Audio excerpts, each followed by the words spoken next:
Go ahead.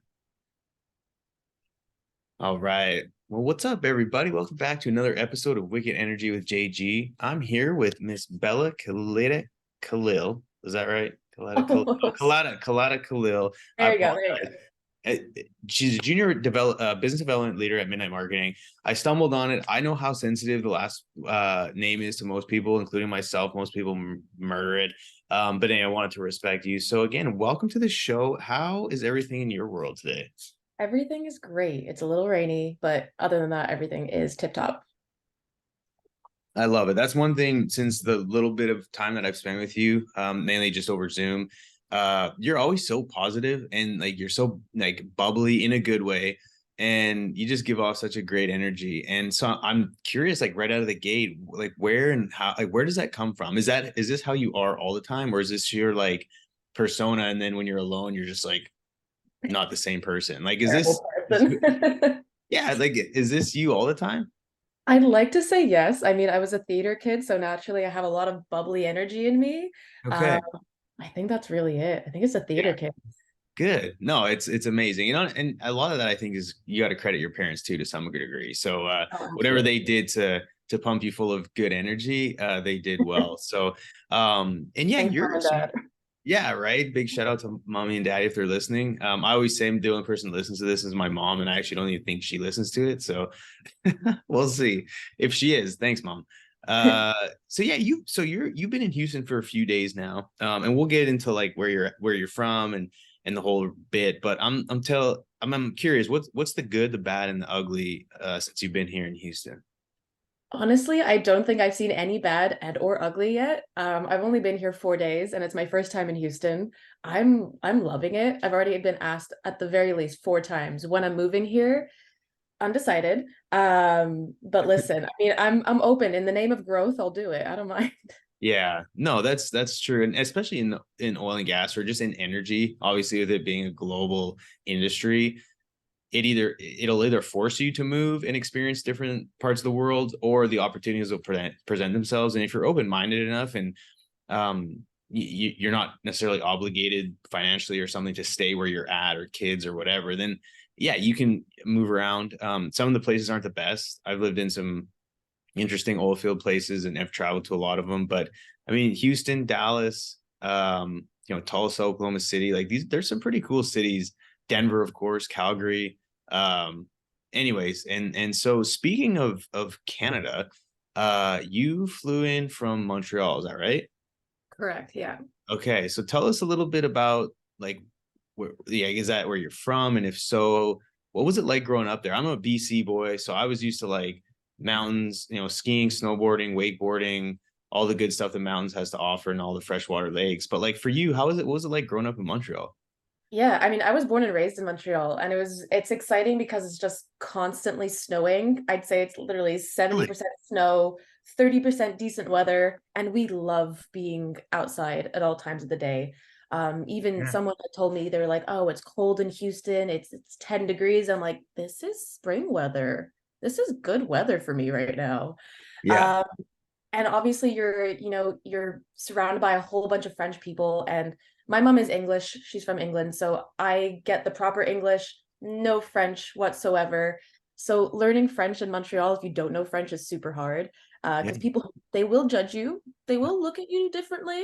But no, other than that, like it's a great place for me to be as well. It's very culturally diverse, and Nice. yeah, it's a great place to live.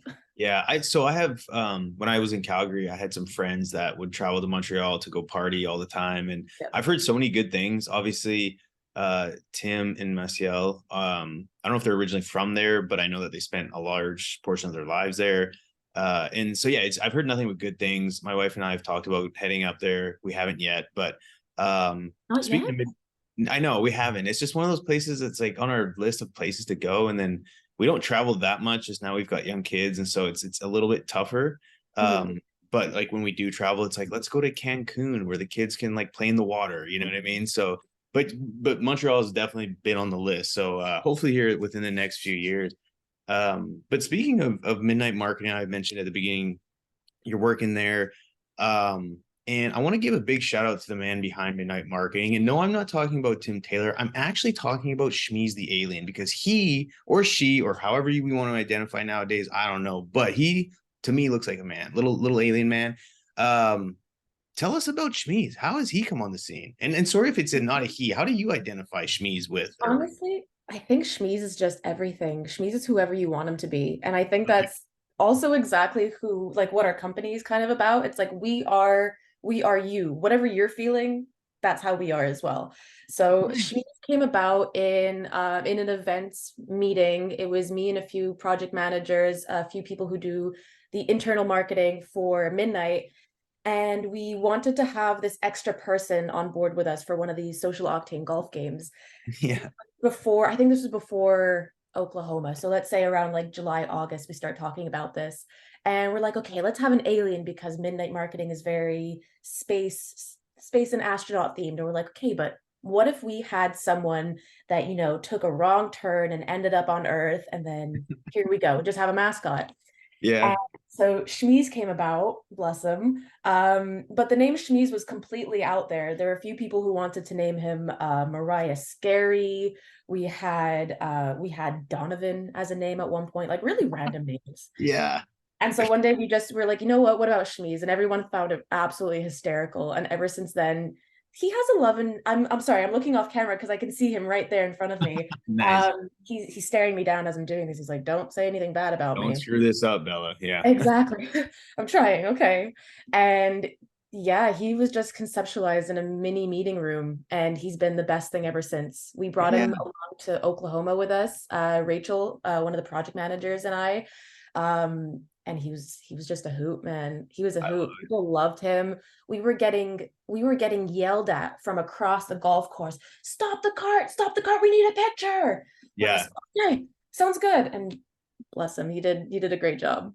Yeah, it's when we kind of had a little chat before the podcast, I was talking about it, and I thought it was so fascinating because I think mascots are totally underrated for, like, you get them for teams, right? And you can build a brand depending on, I guess, what you do with a mascot and how much you sort of weave them into the games or the program or whatever. But I think every company should have a mascot, because you can, like, because branding and marketing is so critical for what we do and the message that we're portraying to the market. It's like, if you have a mascot that, like, to your point, people see Schmeez ripping around the golf course and automatically want pictures. Well, then those pictures get put on LinkedIn or Instagram or Facebook or maybe a little TikTok short reel, whatever. And then next thing you know, they're tagged Midnight Marketing. Well, the cost to buy Schmeez, whatever, at, like, I don't know, just hypothetically call it $100. Mhm. It pays for itself over and over again. Because if someone sees Schmeez, takes a picture, and then Midnight Marketing gets put in their feed, next thing you know, they're like, wait, I need a marketing company. These people are badass. It's like Absolutely. you could buy 1,000 Schmeezes rip and then have them ripping around the US. And again, they would probably pay for themselves. So I think it's smart. I think I love the out of the box thinking. And I remember when Tim and I were talking years ago before he started Midnight Marketing, um, there was such a need for, like, disruptive marketing in oil and gas, Mhm. and what they've done. And obviously you're now part of it. I love it. And you guys are all over LinkedIn and just doing some really cool stuff. So I commend you and the rest of the team for just thinking outside the box, taking a little risk, being a little bit edgy. And again, I think that's what we need. Um, and so, and again, I think a lot of it comes back to what's your target audience, right? And I would say for Midnight Marketing, you guys are doing a phenomenal job of creating awareness and creating marketing to attract, or to at least capture the attention of a younger generation, which is what we need. And so, from that perspective, I'm curious, Bella, talk about a little bit about your journey. And I know you're fairly new to oil and gas, but Mhm. talk about, like, maybe perhaps some jobs that you had in high school or afterwards, and then, like, what led you into going into such a controversial industry from coming from Montreal. Like, that to me is extremely fascinating. Absolutely. I mean, I originally started in my mom's daycare, but that was completely unrelated. I just really enjoyed talking, whether it was very small children who don't understand what I'm talking about, or just people Yeah. in general. And my mom was like, you know what, why don't you just go out and get a job in retail? Just customer service. You're talking to people all day long. Do it.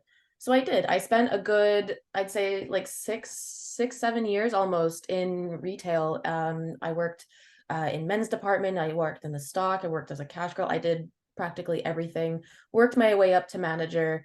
And then from there, I just felt very unfulfilled because I felt I need to do more with myself. And not that you can't go higher than retail. I've seen people that have been in retail for well over 20 years and they have amazing positions and amazing jobs.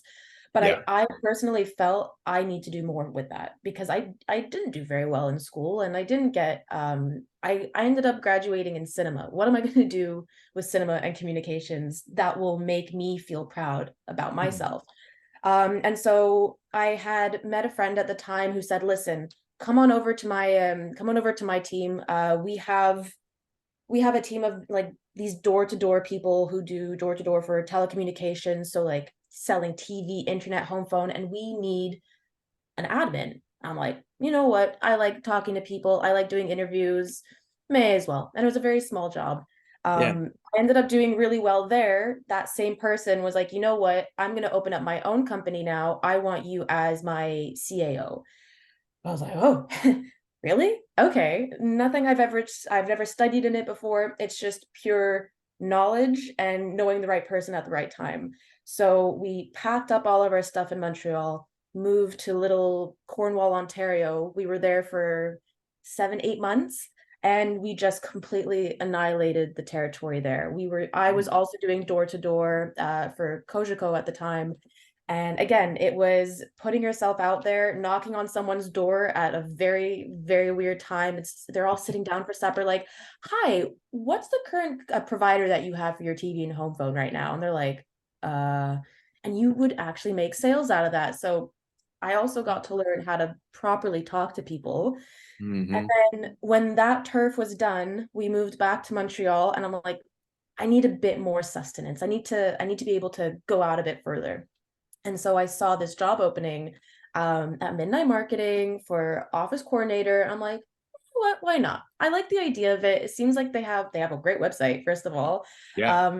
They seem like the culture is actually pretty cool. I checked out their LinkedIn. They only had a few pictures. They're all like Halloween pictures and everything. I'm like, they seem like a pretty cool team. I think I really want Yeah. to be a part of this. So But real quick, sorry, where did you find the job opening? Where did they post it, or how'd you find it? I found it on Indeed. Indeed. Okay. Super, yeah, Interesting. super simple. Like it wasn't anywhere else other than Indeed. And it was just a great it was a great website, first of all. And so I was just reading through in on it, and I think my mind completely skipped over we work in oil and gas. Because if you don't know about oil and gas, you think, oh, it's big bad scary oil and gas, which a lot of people to this day still think of if you're not in the industry or if you don't have an inkling of what the industry is about.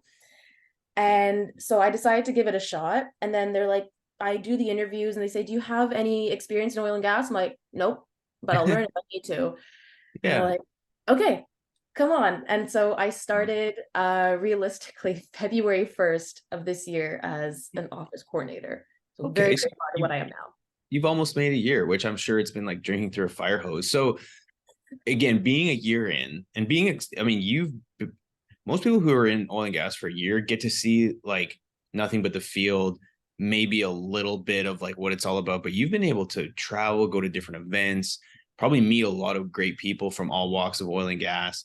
Um, so I'm curious, just based off your short time being in oil and gas, what are some personal motivations and interests within oil and gas that you've kind of developed since joining? I'm very, very intrigued on the way that the people within oil and gas communicate with one another. I think that's a huge thing. I spend a lot of my day on LinkedIn, which it sounds fun to be on social media all day because it is. But that's how I learn about oil and gas. It's through these Yeah. people. It's connecting and networking with these people that then will give me the time of day to teach me. Especially my whole thing is being humble about my background and saying I have no background in oil and gas. I have no background in marketing. Teach me. I want to know what you know from your point of view. Yeah. Um, and so I'm very intrigued by the way that they communicate with one another. Because again, going back to big, bad, and scary oil and gas, the people aren't big, bad, and scary at all. they are so lovely and they are so generous, and they again will take the time from their day to be like, okay, you want to learn about upstream, downstream, midstream, let's go, I'll teach you in literally 30 seconds. Yeah. And I love it. It's literally oil and gas is like it's like Canadians basically. Yeah. No, that's that's again, it's music to my ears. Because again, most of the headlines you read is it's death and destruction. But to hear your experience is it's humbling, and it's like, okay, we are doing something well. And so that I love the fact that you've had a positive experience so far. So what would you say again with the short time that you've been in? So I'm not expecting like some crazy scientific answer, but what's your view on the current state of the oil and gas industry? Like, just off the top of your head, you could even just be like, well, it looks good. Or like, what would you, how would you describe that? Or even just in a couple words, what's the current state of the oil and gas industry from your perspective? To be quite honest, I don't want to say I know a whole bunch and that I do have my own solidified stance. I Of course. personally feel that I'm still learning in my short time. I came in thinking oil and gas, I'll give it a shot, but I know what's been said about it. I know what's going on in the world for the Yeah. most part. But also at the same time, personally, oil and gas is a lot more knowledgeable than I expected it to be, especially since there are so many everyday products that we use that require petroleum. I was listening to a podcast where someone was talking about, getting into a Tesla, and they're like, okay, but you know how your Tesla is charged, right? They're like, yeah, electricity. Is like, do you know that oil and gas also goes into electricity? And they're like, no, no, it doesn't. No, it's not. So I I don't think I have a direct stance on it. And Mhm. that is why for the next, like even going into next year, I want to just be able to learn from all sides to be able to understand it because Yeah. there's so much more to it that I'm still learning to this day. Yeah. No, again, that's a great answer. And it's, I think that's one thing that if you have a, like, if you remain radically open-minded and have a high degree of curiosity, the world will be your oyster, and you'll be able to learn so much and meet so many amazing people and hopefully make a positive impact, which I would say already you have. Um, I'm curious. I would imagine you have a pretty large social circle back home. What is like, are people asking you questions? Are there people that have been like, Bill, I can't believe you're supporting this industry? Like, do you have any sort of examples of people that have come to you since joining oil and gas around your age, to like whether it was The positive or negative negative side? or? Honestly, not really. I'd like to say that, again, a lot of my circle back home now is everyone that I work with almost because we spend every single day together almost. And even on Yeah. weekends, we're messaging each other like, hey, did you see this article? Hey, this is a TikTok I think we should do.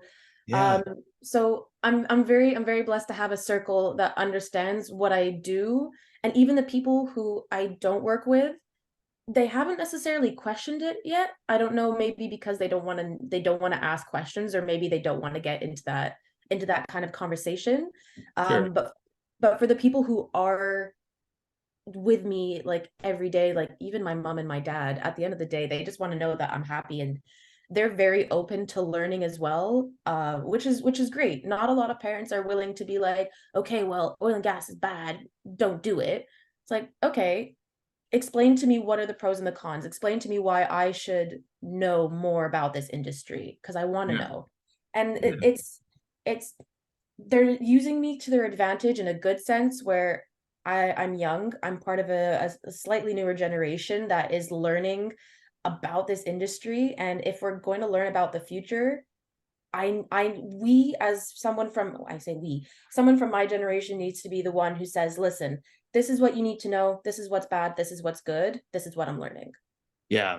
What you're going to listen to at the end of the day. Yeah, no, that's great. From from a marketing standpoint, I'm curious, and because it was interesting for you to talk a little bit about your background in like theater, and I think you said you for your degree it was like communications, right, or Commercial something. communications, yeah. Yeah. So, how would you say, like, for a controversial industry, do you have any ideas or thoughts around like how we as an industry should communicate differently to an audience? Like, have you recognized since, like, has there been anything you're like, wow, like I can't believe someone or this company would communicate in this way, why not try it in a different way? Like, do you have any thoughts around how we as an industry can communicate better to an audience that doesn't really like us? I would definitely say everyone knows the saying, if you can't beat them, join them. And I think that is really pertinent in the digital aspect when it comes to using social media and leveraging it to your advantage. There's so many platforms coming up now. You have LinkedIn, you have X instead of Twitter, you have Facebook, you have TikTok. Communication is a huge one, and just the fact that we're communicating at all is great. Mhm. Um, but I've always been the kind of person that says people want people. So if you're ever going to communicate your services and your products, regardless of the industry, I think that you need to showcase your people more. Because Mm, that's exactly why, that's one of the reasons why I joined Midnight, was because I saw the pictures of their people, I saw what they're doing, I saw the behind the scenes, and it makes you think, okay, these are actual people and not just robots trying to sell something. These are mm, people who have a mission, who want to get to people, they want to make a difference. And yeah, it's really as simple as that. So it's joining in on the social media platforms. And if you don't know how to use it in the way that I don't know very much about oil and gas, reach out to someone who does to yeah, be able to help you out with that. So definitely seeing people leveraging their social platforms, their faces, it yeah. goes a long way. Absolutely. And I would say over the last few years, you're starting to see, which traditionally the way we've marketed has been very archaic. And then even getting on social media, I got on LinkedIn like in 2000. I don't know. I signed up probably in the early or some 2000s, but then I started really posting consistently in like 2016, 17 ish. Mhm. And it was totally off the, like, it was totally random. I started recording myself saying Merry Christmas in like this super Canadian voice. And like it kind of took off. And at the time I was getting like the organic reach you could get back in 2017 was insane. Like I was Yeah. getting like 20 and 30,000 views on like short dumb clips, right? Which now is almost impossible if you, unless you've got a large following. But I started seeing, back then it was like I started doing it, and then I was encouraging people. I was like, you got to get on LinkedIn and just start posting stuff. Like you'll be amazed with the reach and the people that'll reach out, Mhm. and you'll be out and about, and people like, oh, I saw your video, or hey, I like that post, and then companies really started adopting the digital presence, and it mainly started with service companies trying to get their name out there because a lot of people were just not taking meetings as much. It was getting continuously getting super competitive. Mhm. But companies realized the power of branding and the power of social media and all the underpriced attention that you could get. And at the time, conferences were slowly dying out. And by that I mean like just the attendance at different conferences that were historically big drivers of people to come together were slowly and slowly fading away. And it's like, well, how do we get in front of people's eyeballs? Well, again, social media is the way to go. Oh, and guess what? It's free. Besides the time it takes to actually post stuff and do things, but now Absolutely. people are starting to spend a lot of money and resources to create a good brand strategy and a good presence online, which is amazing. And Mhm. now even some of the larger companies like the Exxons, the Shells, the Chevrons, they're starting. I say starting. They're making efforts now towards having a social media presence.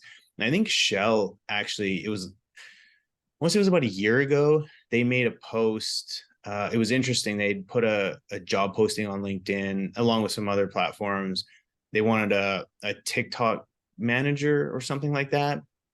And they released an article saying they wanted to be sort of the leading TikTok creator in like the energy space. Like they wanted to be the ones that like had the best TikTok platform or Mhm. TikTok presence. And so it was like, wow, okay, so they're clearly targeting a much younger audience to try and capture their attention and hopefully influence them and educate them. So again, I still think we're in the early stages of a lot of opportunity. And midnight marketing seems to be at the front line.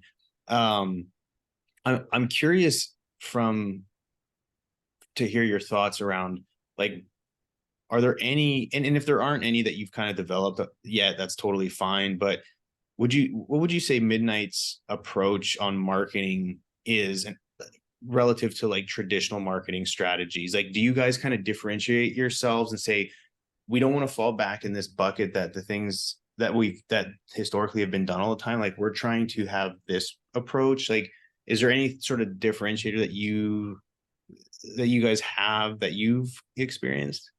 I mean, the biggest thing here, I think, is that we do have a few people on our team that are well versed in oil and gas. I mean, we've had our company's been around for 3 years now.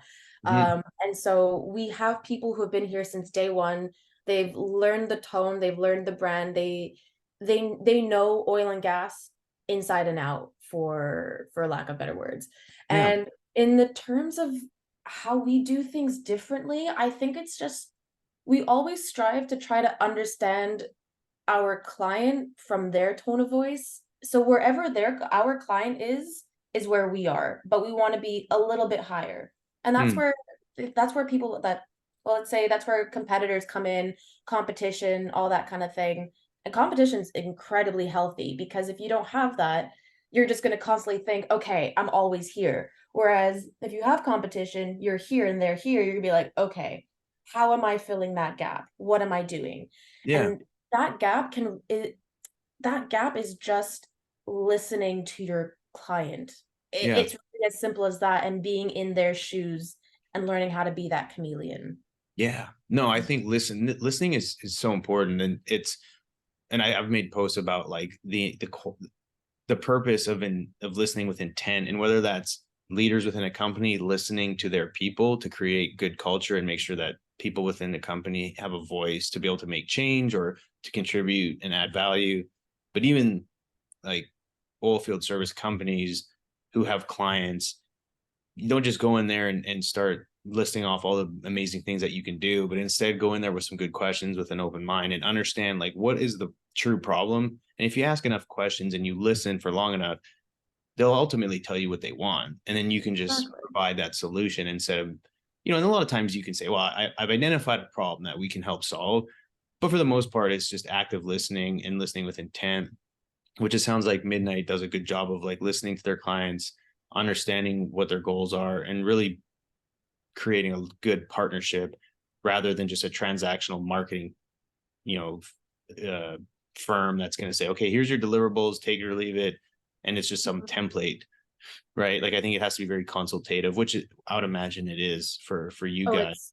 it's in oh, absolutely. I mean, we go off of a very transparent base. I mean, even on our website, we put all of our packages there, we put all of our prices there because we want to be transparent from the get-go.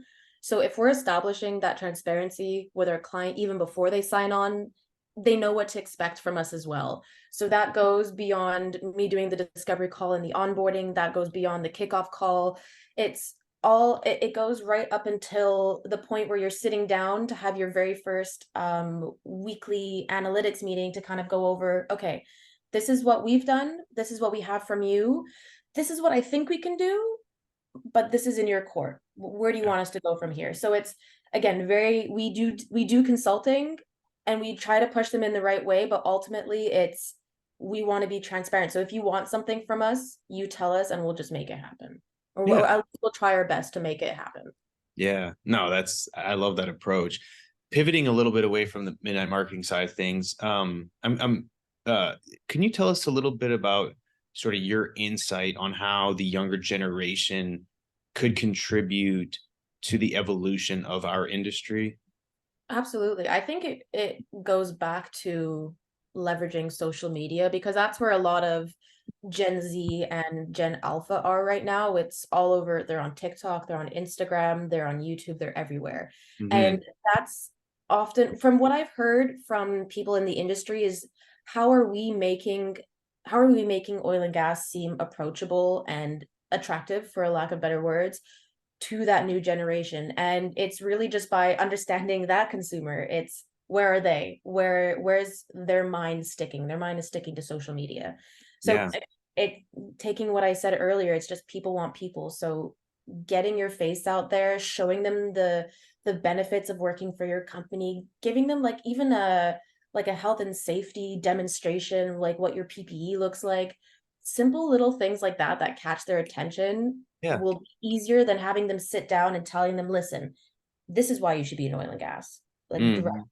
they're not going to want to sit down in class anymore and be like, oh, okay, maybe I should get into this. It's no, they Yeah. want to physically see things now.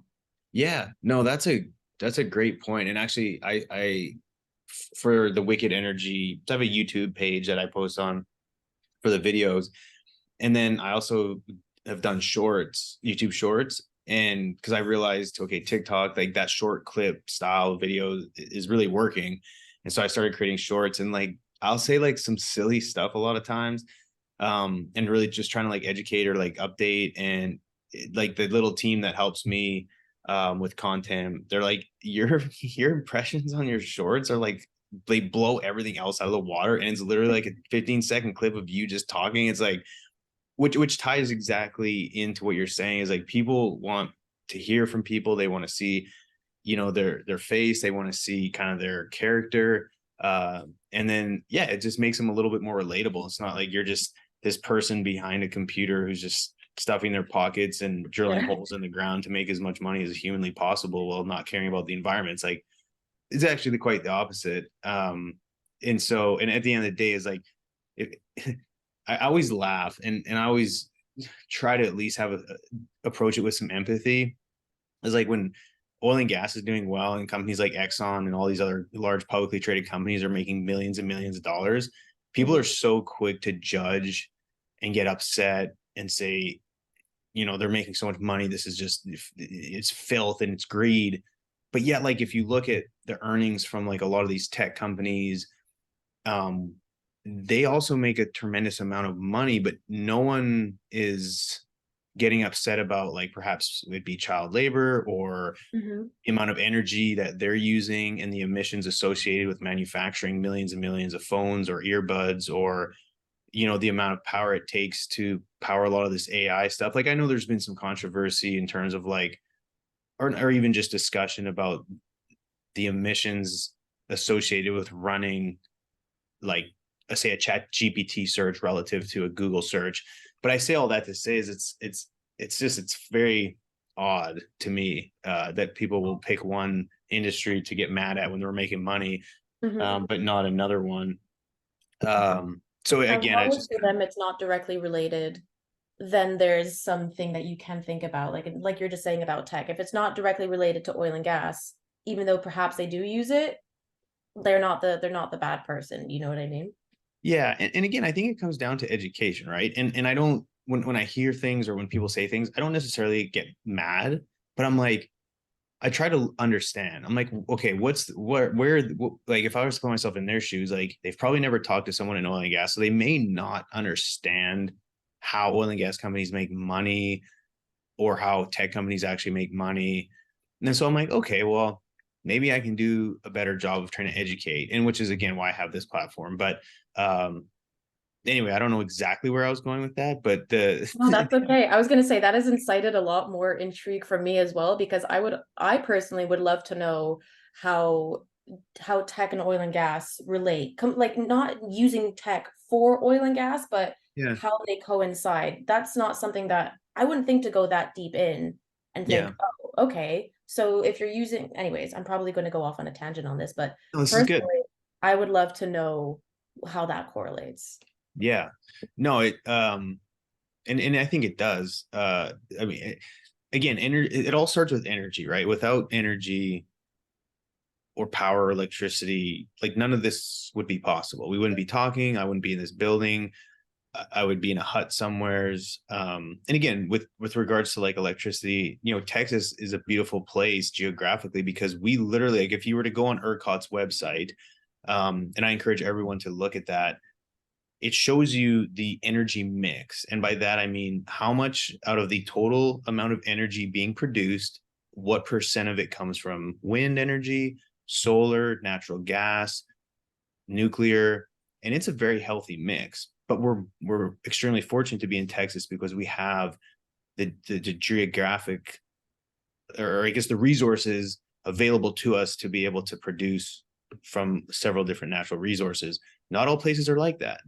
But again, like, these are things where I think people need to understand is like, right now it takes all of it. And so having the conversation, educating people, a lot of this is very easy. If you can read a few numbers, you can understand that the electricity that is being produced here right now, it could very well come from wind or solar, in as much as it could come from natural gas. But guess what? These things, it ebbs and flows. So when it's not windy and it's not sunny, well, thankfully we have natural gas. And during the day when the wind's blowing and the sun's shining, well, then maybe we can turn down the natural gas and increase the power output and consumption from the other ones. And so again, I think a healthy mix is essential, which Texas has a good job of. I was talking to, and I encourage you, I think you'll get a kick out of this. So there's a company out of New York. I forget what they are. I forget what the studio is called, but they've created like a series on TikTok, YouTube, all this stuff. It's called Cobell Energy. Right. Yes, yes, yes. Have you heard of it? Yeah. Okay, so I'm interviewing them tomorrow. Because I Okay. reached out to, yeah, so I saw their videos. And for the listeners out there, just Google Cobell Energy or go on Instagram, look at Cobell Energy. And it's basically like The Office, but it's poking fun. It's a mockumentary of oil and gas, which I actually like I was dying laughing watching these videos. And I was like, I gotta have these guys on my podcast. I think it'd be hilarious. And so when I Googled it, there was a GQ article that was interviewing the creator of it. And the whole intent, and I was like, okay, obviously the people behind this are poking fun at the bear, but like, what's the purpose here? And it was actually, their intent is to create awareness and grab the attention of the younger generation to further sort of demonize oil and gas. And I was like, oh, so okay, this is an interesting marketing strategy. No one's done this before, because all the stuff that is being created and delivered is like different articles, different publications that are very much high level, that most kids probably aren't looking on the IEA's website at like their global energy outlook. Like they're on TikTok trying to find funny videos. Well, these guys are like, well, what if we get on, demonize oil and gas, and hopefully grab people's attention to then further hopefully influence this younger generation to be more supportive of renewables versus oil and gas. And so I was like, okay, well, why not invite him on and we can talk about it. And I had a conversation with him yesterday. And for the listeners, that episode will be released after this one. So next week you'll get to hear from the Cobell Energy creators. And again, they're from New York. I think one's from LA. And we had a very good conversation about like, why is energy so important? And even they were like, I told him, I was like, you're probably upset when an oil and gas person asked you on an oil and gas podcast. I was like, you're probably hoping for a climate activist group to have you It's on their completely podcast. against what they're going for. Yeah. And they were like, when you emailed us, we were blown away because we thought everyone in oil and gas would just hate us. And I was like, dude, I bet you're going to have more oil and gas followers than you are anything else, because we love making fun of ourselves. Like, we know we're not perfect, but we also have enough humility to get a good laugh and, hey, let's spark some conversation. And so they were like, yeah, this is actually totally like a 180 from what we thought was going to happen, but we're totally happy to have the conversation. And we talked a little bit about oil and gas and energy. And again, these are guys in their mid to late 20s that are like, since starting this, we've realized like how important energy is, and it is the most important thing in the world right now. And I was like, awesome, let's talk more about it, because that's what we want. And so yeah, we're coming together and having a good conversation. It'll be great. So That's great though. I mean, I know for a fact I'm going to want to look into this one as well, because I want to be able to see both sides of the story. I want to understand the pros and the cons, and if it means going through that, then let's do it. Let's go. Yeah, exactly. So what would you say, Bella?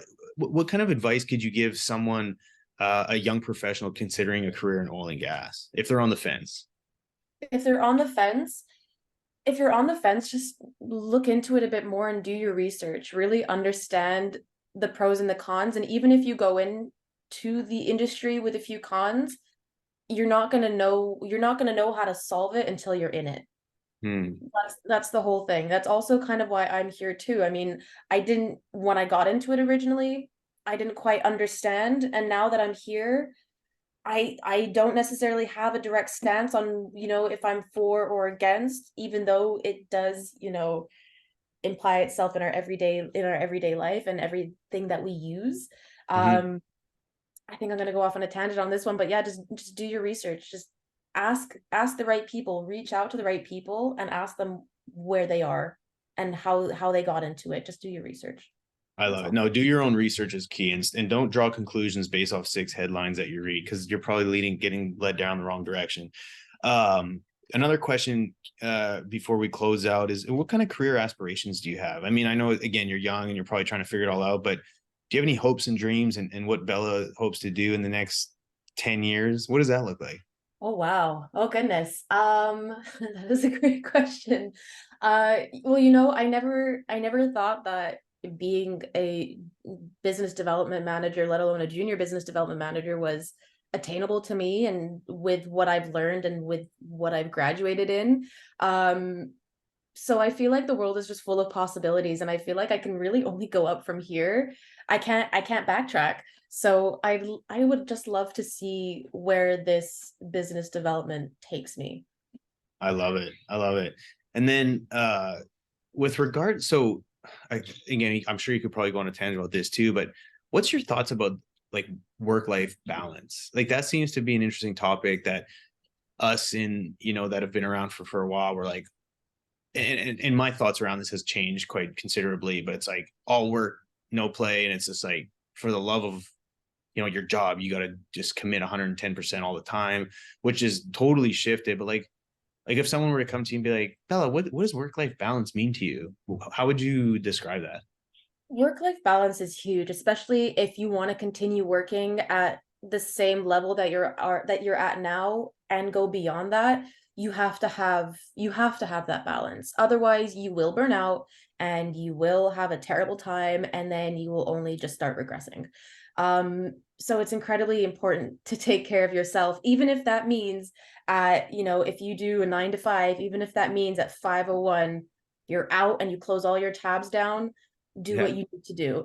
If it's a very important day and there are days where you're going to have to prioritize work a bit more, then okay, maybe look at your emails from time to time. But you're also going to have to balance that out with, okay, I've given in my 110% today. I have to prioritize my life now. That means getting yourself your checkups. If you have to go to the dentist, if you have to take a 5-minute break to meditate, do what you need to do to avoid a burnout.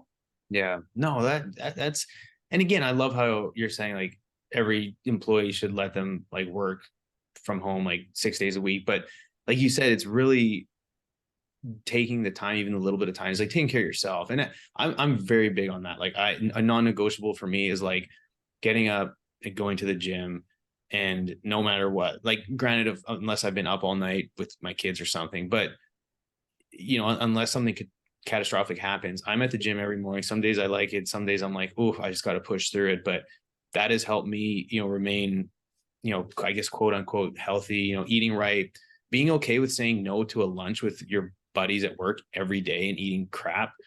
Hmm. It's, be okay with saying, hey guys, look, I'm just going to hang tight. I brought lunch. Like, spend some time, whether it's with other coworkers who share similar interests with health and wellness, or and maybe it's, taking a 10-minute walk at lunch or whatever. But it's, to your point, like we're so connected to the world now that like you could literally work 24 hours a day, 7 days a week, and never catch up to where you really probably want to be. So I like your approach. I think it's healthy and it's sustainable, right? It's not creating like very strict boundaries, but it's just taking time, because if you can't be the best version of yourself, you'll be the terrible version for everyone else around you. So, and like I tell my wife this all the time. I was like, you can't pour from an empty cup. Like you Hmm. got to fill it up. And sometimes that means slowing down or not adding as much to your to-do list. Um, because again, like you're no good to anybody if you're like just zapped all the time. So Absolutely. again, I yeah, feel like you need to be able to, if you don't give yourself a break, your body will decide when you're going to take a break. And then that's when right. your burnout ensues. Yeah. And yeah, I, oh gosh, you might want to cut this part out. Sorry. All the No, lies, Justin, in the future. Yeah, you need to be able to give yourself a break, because if you don't, then your body will decide on that. mhm. And nobody's perfect. Nobody's going to be like, you know what, I finish at 5, my laptop is closed, my tabs are done, my phone is off, I'm not responding to anyone from work. But we're all guilty of working overtime from time to time, and it's normal, and it's not a bad thing. But if you are going to do that, you also have to realize, okay, I do also need to prioritize myself Yeah. in No, that way. and again, I think you have to look at it in the macro, right? I don't think I think a lot of people try and say, okay, every day I have to like have this many hours for this many hours for that. Again, everything ebbs and flows, and some days are gonna be busier than others. But if you can look back at like the previous 6 months and say, hey, like I did a good job of like losing a little weight or eating a little healthier or spending a little bit more time with good friends and family. Because, like you said, it may be one thing, your health might deteriorate, but there's a correlation between happiness, health, and longevity with the quality of relationships with people that you have. So if you're constantly working, you could negatively impact your relationships that you have with either your spouse, your kids, maybe friends that you know that really help with it as a support system. And so the quality of your relationships, especially as you get older, because again, like our high school buddies, like all my buddies from high school and elementary school, like we barely talk anymore, and that's life and it happens. But continue to strive to build strong relationships with people outside of work, I think is like the biggest thing I would suggest for like folks as they continue to just try and move up the ladder or create businesses, and they're in the entrepreneurial space, is like you still need friends outside of work, because again, it's healthy. It gives you sort of diverse thought and in different perspectives. And so anyway, I think it's a cool way to close out. Last thing but not least, do you have any daily habits or routines that kind of help contribute to you staying on track and remaining healthy and happy and full of energy? Yes, I want to, this is actually, wow. Sorry, I may have to cut that part out. I'm so sorry. I was thinking at the same time it's coming out. Let me repeat Yeah, that. it's good. No, it's all good. Okay, thank goodness. Okay, so I do, and I like to thank one of my colleagues at work for this. He will always implement a little meditation time in the middle of the workday, even Yeah, if it's like a maximum of 5 minutes. He looks around, he's like, "Hey guys, who wants to sit in silence for 5 minutes?" We're like, "I do." So yeah, we all go upstairs to our little content creation room, and he puts on either daily affirmations or like breathing techniques, and we listen to that for 5 minutes, and it grounds us all. And I like to do that from time to time, just if it's by myself. I'll put my headphones on, even if I'm working for 5 extra seconds. I'll just take a minute, breathe, and then I'm good to go. And then there we are. yeah. Oh, I love that. Quick little recharge. That's Yeah. beautiful. All you need is 5 minutes. Because again, if you don't take a break, your body will decide when your break is. And we don't Yes, want that is so true. Well, again, Belle, this has been absolutely amazing. Thank you so much for giving us your thoughts and just that. being Thank open to you. the conversation. And I'm so excited for you and Midnight Marketing. Again, you guys are, just catching the wind by storm, and it's been cool to see you guys grow. I'm excited for the Gatsby this Friday to see some folks. Oh And yeah, Schmeez will be there too, by the way. yes, okay, good. Well, there'll be some pictures being taken. Oh, absolutely. Please. Yeah. Well, what I'll do is I'll put your LinkedIn link in the show notes. I'll also put Midnight Marketing's website on there for people to just scroll and click and check it out.